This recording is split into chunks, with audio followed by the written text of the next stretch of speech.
Welcome, everybody, to a late edition of E.W. Jackson for America. I got a call early this morning to ask me to step in for Jenna Ellis on American Family Radio. And so I had to do her program this morning. And I just finished up with her program about 5-6 minutes ago. And I'm signing on to mine. So I'm a little bit late, but I had to come on because we've got to continue Project 76 Stand-a-thon. This is, let me see. Day what? This is day 63. Day 63 of Project 76 Stand-a-thon. Day 63. So thank you all for sticking with me. That means we've got only 13 days. This is a Thursday, less than 2 weeks from today. In fact, 2 weeks from today, we will have wrapped it up, going from 9 a.m. to 7 p.m. Wow, that's going to be a tremendous day. Thank you all for your prayers. Thank you for your support. Please continue to pray for us. We are asking for you to do three things: pray, volunteer, and give. Pray, volunteer, and give. Pray for us. Pray for our country, of course, first and foremost, because America, folks, this battle, this cultural, this spiritual and cultural battle that we are in is far from over. So pray for America. Pray for us at Stand, because we are dedicated to being in this fight until our country wins. We completely decimate this ideology, this what I call a death cult, because that's what they really want to do. They want to destroy our country. And by the way, speaking of death cult, I'm sure you took note. These people running around talking about President Trump was dead. But you know, they are of their father, the devil. And Jesus said he was a murderer from the beginning. These people are obsessed with killing unborn babies because, you see, they don't have life in them. Jesus said, if the light that is in you is darkness, how great is that darkness? That's what's in them, darkness and death. Because they're godless. When the shooting occurred in Minneapolis, Minnesota, what's the first thing they said? We don't need your prayers. They were praying when it happened. So they denigrate God, they blaspheme God, they blaspheme and denigrate prayer, and they hate the Christians who believe in the power of prayer. I mean, these fools can say what they want to say. They're going to stop me from praying. They're going to stop you from praying. We're going to pray anyway. Because we know that prayer is the most powerful force in this universe, because it connects us with the author, the creator of the universe. It doesn't get more powerful than that. Folks, he is more powerful than all the nuclear arsenals in all the world, all combined together. All the nuclear weapons in the world don't even make up a microscopic dot compared to the power of God. I didn't say they are a microscopic dot. I said they don't even make up a microscopic dot compared to the power of God. These people are in for a rude awakening, because they're going to find out that it is appointed unto man once to die, and then the judgment. They think that's all a joke. They think it's a myth. They're going to find out. It is the absolute truth. And when they face God in judgment without Jesus Christ, they're going to wish that they had listened. So, by the way, just to speak of this death cult, I've said these people are demonic. They're like a cult. When you got on these comedy shows, they mention these reports that Trump is dead and the audience cheers. That tells you all you need to know. That's demonic, folks. It is demonic. I wouldn't cheer if somebody, even now, Biden passes away. I wouldn't cheer. I'd just take note of it and say, well, I hope the man got right with God before he left. That's all I could say. And cheer. I'm glad he's dead. You know, yeah. I mean, that's sick. That's sick. Well, let me not, well, because I could track that for a little bit, because when you are doing what they are doing, excuse me, folks, when you are doing what they are doing, and engaged in all this demonic activity, you are inviting death. You really are. You're inviting it. And they don't know that all this stuff against President Trump, they're really just opening the floodgates of demonic activity. And wow. And how do you do? How do you avoid the sneeze that are on television? How do they? Well, of course, I don't know. I don't know what they do. I guess that's what you're supposed to do. Hold your finger up to your nose, and that's supposed to stifle a sneeze. I've had it work sometime too. And I'm not a gentle sneezer. But at any rate, let's talk a little bit about some of the issues that we are confronting. Oh, by the way, again, Day 63, Project 76, pray, volunteer, get with a new concept. Would you like to be an ambassador for STAND? Ambassadors don't have to try to start a chapter. Basically, you just say, look, I'll be an ambassador. I'll speak up for STAND here in my local community. And you can say, hey, I represent STAND. I represent Bishop E.W. Jackson. And we're taking this stand, is taking this stand on this issue, and so forth. So it gives you a platform. Of course, we want to interact with you and give you some guidance and direction, because obviously we want you to be consistent with the policies of our organization. And if you're supporting me, then you already are. But we want to help you. We want to support you. So if you would like to be an ambassador, you go to our website, sign up. You want to start a chapter, you can do that. Doesn't really take much to start a chapter, but some people may be a little bit intimidated by the idea of trying to organize. So if that's not what you want to do, we understand. But anyway, you can volunteer to do that, to start a chapter, be an ambassador, or to do something else that you want to do. Support or contribute in some other way. And then, of course, give. And I've mentioned numbers anywhere from $1 a day, $76 over the 76 days of Project 76 Stand-a-thon, to $7.6 million, which is $100,000 a day over the 76 days of Project 76. So, but pray for us that the Lord will raise up people with vast sums of money who can really help us to fulfill what God has called us to do. I won't run through all the things I need to do and all the help I need. I said I need an executive director. I'm not going to expound on these, but I need an executive director. I need a development director. I need a direct mail campaign. I need a communications director. We've got to expand our school, the Maximum Potential Christian Academy. There's all kinds of stuff that we need to do. And I said, if you want to give a scholarship to a young person, you can donate for that. You know, scholarship to one of our students. It costs about $7,000 a year to educate our students, which is a whole lot cheaper, of course, than the government schools, and cheaper than most private schools. And that's what it costs us a year to educate a child. And if you want to help out with that, with any amount you want to give, some people, in fact, somebody contacted me and said, hey, I want to give a monthly donation to the school. You can do that too. You can say, I want to be a Patriot Partner to STAND. I want my contribution to go to the school, and we'll make sure that the school gets your contribution. Because the school services children, generally speaking, whose parents do not pay the full tuition.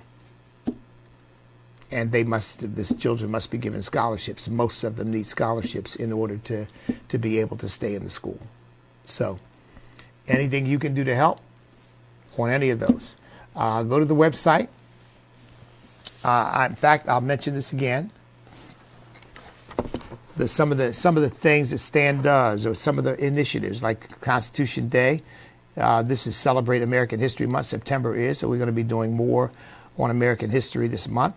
But honor the Constitution, restore America's Judeo-Christian culture, restoring design for marriage and family, God's design that is, respect for life from conception, individual liberty over identity and ethnic and racial politics, supporting the rule of law and our law enforcement officers, supporting our military troops, guaranteeing educational choice for parents so they get to choose where their children are educated rather than them being forced into these indoctrination camps we call government schools, and honoring the flag. So all of that. And we've got sponsorship levels for the various programs for the Family Restoration. I got the wrong display. The Family Restoration Institute, the Maximum Potential Christian Academy, America's Forgotten Children, the Deracialization of America, Stand for Educational Choice, Stand with Law Enforcement, and Vote the Rock, which is that's a project to help churches understand what they need to do to prepare their people to vote their Christian values rather than race or party. So anything you can do to help, go to standamerica.us, or if you would rather call us, you can call us at 757-439-1458. That's 757-439-1458. Now, the president is about to send troops into Chicago, the National Guard into Chicago. I don't know how that's going to look, how that's going to work out, because Mayor Brendan Johnson is an idiot.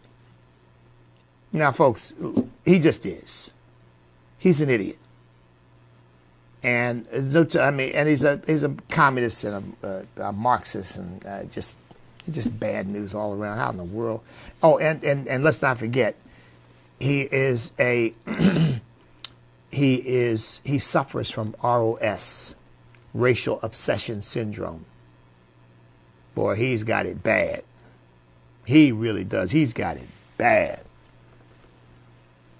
And this woman, this former lesbian who used to run Chicago, I mean, man, they really know how to pick them in Chicago, don't they? But yeah, this former lesbian, well, I blocked the woman out because she was another piece of work. She was also just nuts and dumb. So I think they're going to try to fight President Trump. I don't know to what extent. I don't know whether these people are going to incite riots or what they're going to try to do to stop the National Guard from going in there and stopping all the innocent people. 74 children. Since the Defund the Police movement began, 74 innocent young children have been murdered in Chicago. I know the parents of some of them. I've worked with them. I mean, it's tragic. And you know what kind of support they get from idiots of these nothing. Nothing. Zero. They don't care about them. They don't care about them. They don't care about their children. Again, better to reign in hell than serve in heaven. I think they like the chaos. I think they like it. I think it gives them the ability to then point the finger and say it's because of racism, it's because of poverty. I mean, again, asked, do you think 5,000, by Joe Scarborough, do you think 5,000 more police would help Chicago? No. What do you need to deal with the crime in Chicago? More affordable housing. I mean, this goes to show how utterly foolish these people are. And, they want to try to make it a racial thing. President Trump is sending troops into minority areas. Jasmine Crockett said that, and Brendan Johnson's, in fact, said that. Let me just make something clear. These are American cities. Thank you very much. The ethnic identity or the race or whatever you want to call it of the people living in these cities is incidental. They are Americans. And if they are law-abiding citizens, they deserve the right to live in peace without having their children murdered in the streets or in their bedrooms or riding their bikes or playing in their yards or riding in their cars. These are Americans, and they deserve to live in peace. They deserve to live without feeling that they could get shot, raped, stabbed, robbed, whatever, on any given day just by virtue of being alive. Some of these dumb politicians they've created this thing, being stopped for driving while black. How about getting killed while human? How about that? Yeah, one of these idiot black caucus politicians. I get up every morning wondering whether today is the day I'm going to be stopped for driving while black. And I say, you know what? You don't need social justice, buddy. You need psychological therapy. Something's wrong with you. I've never woken up a day in my life and thought, when I get in my car today, am I going to be stopped for driving while black? Oh, I don't know. This might be folks, that's almost paranoid psychosis. Really? That's sick. I've never thought like that a day in my life. But apparently these people do. The folks that President Trump is trying to protect are American citizens who deserve to live without the threat of death by some 14, 15, 16, 17-year-old gangbanger who's decided he's going to shoot up the neighborhood, shoot up your house, shoot up your street, and end up killing your child or killing you in the process. President Trump's going to try to do something about that. And I wouldn't care if the people who are going through it are red, green, chartreuse, maroon, yellow, and a whole mixture. And I'm not talking about the rainbow. Because it's irrelevant. It's irrelevant. But, you can't get these people to do that because this is their stock in trade, divide and conquer. Their stock in trade is slicing and dicing us into little tribes so they can compete. So that they can get us to compete against one another and feel like, we can't identify with someone else because of the complexion of their skin. I want someone who looks like me. Again, that is one of the dumbest statements I've ever heard in my life. It is just dumb because it elevates the superficial to some kind of profundity. Well, so superficial is not profound. How about I want somebody who thinks like me, who believes like me, who shares my vision, who believes in honor, believes in integrity, believes in decency, who is competent, who is capable, who is compassionate. Huh? Doesn't that make more sense? Well, no. And by the way, unlike Brendan Johnson, who just apparently believes that by virtue of being black, you have all those qualities. Remember, because he said, when they asked him about seeming to hire all black people for his city staff or whatever, and he said, black people are the most compassionate people in the world. Please. Well, what about all the ones in prison? Let me just tell you, folks, the way it is. Americans of African ancestry are no more compassionate, no more decent. I don't think they're any worse, but they're definitely not any better than anybody else. They suffer from the same problems everybody else suffers from, sin. And the idea that they're being oppressed gives them a special understanding of, give me a break. That's a lie too. I'll tell you what it has as a result of the left's constant badgering. It's created a lot of bitterness, a lot of anger, a lot of hatred, a lot of division, a lot of acting out. It certainly created that. Because the left is constantly churning and stirring. You're oppressed, you're oppressed, you're oppressed, you're oppressed. They stopped you. They wouldn't let you. You're a victim. They're discriminated against you. White people are the problem. White people are the problem. White people are the problem. White people are, and before you know it, you produce these automatons who say, yeah, that's right. That's right. The white man won't let me. The mythological white man won't let me do whatever the stuff, the positive stuff people tell me I should be doing. I would, but he won't let me. I'm mad at him. We got to stop them. I mean, yeah, they're creating monsters because now they're giving them, look, there's no justification for going out hurting people, but they're giving them a justification. I'm an angry black man. I remember Spike Lee saying some time ago, if you're a black man and you're not angry, something's wrong with you. No, something's wrong with you, Spike.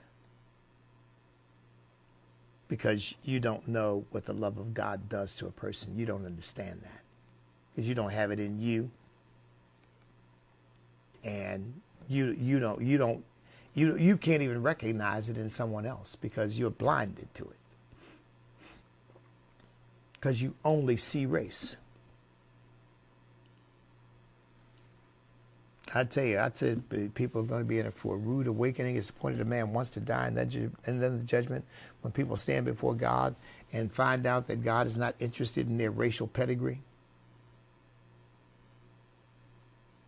I mean, which stands to reason, doesn't it, that your maker won't be impressed by your skin color, not to mention that if you drop this body, when you stand before God, you're not going to stand before God with the skin color. You're going to be pure spirit.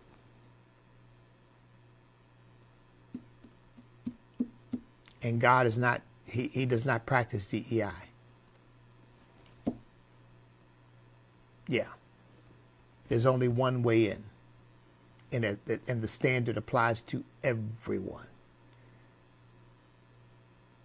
And Jesus said, I am the way. You come, he said, all who come before me, he said, or come any other way are thieves and robbers. I am the way. I am the door of the sheepfold. You come any other way, you're not getting in. You can come by race, you can come by Islam, you can come by money. None of it will work. The only way is Jesus Christ. And these people just don't, frankly, I think, well, they could get it. They could get it. But here is their major problem. They've already got a God. And their God is the God of power. That's their God. They've already got a God. Their God is the God of power. And when you worship the God of power, anything goes. And anybody who gets in the way, they can go too. When you worship